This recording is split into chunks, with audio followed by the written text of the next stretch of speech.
Lockdown ई पाठशाला DC Ramgarh में आज पुनः आपका स्वागत है।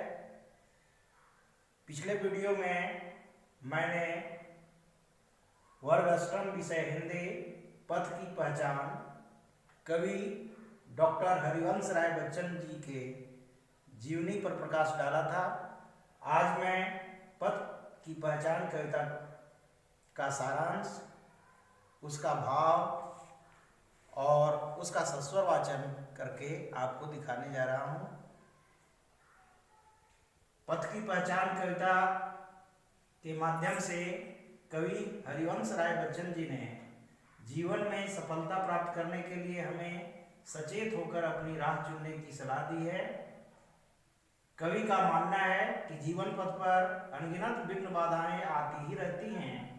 इनसे विचलित होकर हमें मुंह मोड़ना नहीं चाहिए, बल्कि सतत आगे बढ़ते रहना चाहिए। पथ की पहचान कविता का सस्वर वाचन कर मैं आपको इसके भाव को भी बतलाऊंगा। पूर्व चलने के बटोही बाट की पहचान कर ले, पुस्तकों में है नहीं छापी गई इसकी कहानी, हाल इसका ज्ञात होता है न औरों की जबानी। अनगिनत राही गए इस राह से उनका पता क्या, पर गए कुछ लोग इस पर छोड़ पैरों की निशानी।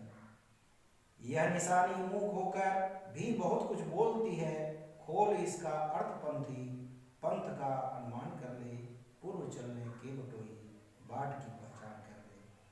यह बुरा है या कि अच्छा, व्यर्थ दिन इस पर बिताना, जब असंभव छोड़ यह पथ दूसरे पर पग बढ़ाना।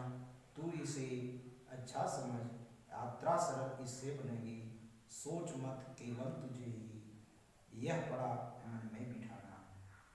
हर सफल पंथी यही विश्वास ले, इस पर पड़ा है, तू इसी पर आज अपने चित्त का अवधान कर ले, पूर्व चलने के बटोही बाट की पहचान कर ले।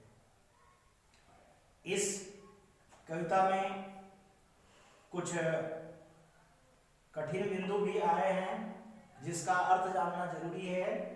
मैं इसे आपको बताने जा रहा हूँ। पूर्व का अर्थ पहले है, बटोही का अर्थ राही पथी या यात्री, बाट का अर्थ रास्ता, मालूम का अर्थ जाना हुआ, ज्ञात का अर्थ मालूम या जाना हुआ, जबानी का अर्थ बोला हुआ, व्यर्थ का अर्थ बेकार, मूक का अर्थ चुप गूंगा, पंथी राही चित्त मन दृढ़ दृढ़ नेत्र कोरक कली, कंटक कांटा, दीप्ति प्रकाश या चमक, उन्मुक्त स्वतंत्र। इस पाठ में, इस कविता में कुछ तत्सम शब्द भी आए हैं, जैसे सरित, नदी के लिए सरित शब्द, सपना के लिए स्वप्न शब्द, कांटा के लिए कंटक शब्द, गड्ढा के लिए गह्वर शब्द। ये संस्कृत के शब्द हैं जिनका प्रयोग उनके मूल रूप हिंदी में भी होता है। ऐसे शब्दों को तत्सम शब्द कहा जाता है। वैसे शब्द जो तत्सम शब्दों के रूप बदलने से बनते हैं तद्भव कहलाते हैं, जैसे अग्नि का अर्थ आग, कर्ण का अर्थ कान, चंद्र का अर्थ चांद इत्यादि। इस कविता के माध्यम से कवि वैयाकरणिक शब्दों को भी जानने का सुअवसर प्रदान कर रहे हैं। तत्सम तद्भव शब्दों को भी इस कविता में बतलाया गया है, जिसके माध्यम से आप रूबरू हुए। इस कविता में यह भी बतलाया गया है कि राह में अनगिनत कांटे आएंगे, बाधाएं आएंगे, लेकिन हमें मुंह मोड़ना नहीं है, हमें डटकर मुकाबला करना है। कवि यह भी कहना चाहते हैं कि अनगिनत राही गए ऐसे बहुत अनगिनत राही इस पथ पर, जीवन पथ पर आगे बढ़े हैं, लेकिन कुछ की पैरों की निशानियां अमीट हो गई हैं। कहने का भाव यह है कि जैसे महात्मा गांधी, सुभाष चंद्र बोस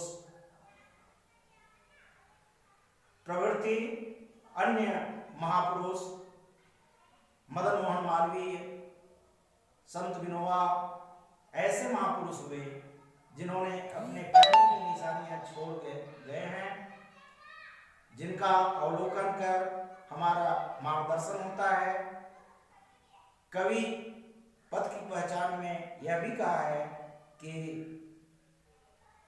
इस जीवन पथ में कई अनिश्चितताएं भी आएंगी, कई बाधाएं भी आएंगी, जिसके लिए सरित गिरी गह्वर शब्दों का इस्तेमाल हुआ है।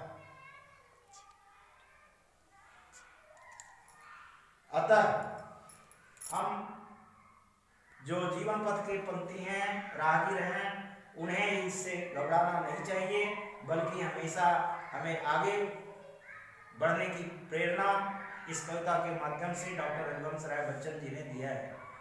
अवशेष कविता अगले वीडियो में मैं बताऊंगा। आज के लिए इतना ही, धन्यवाद।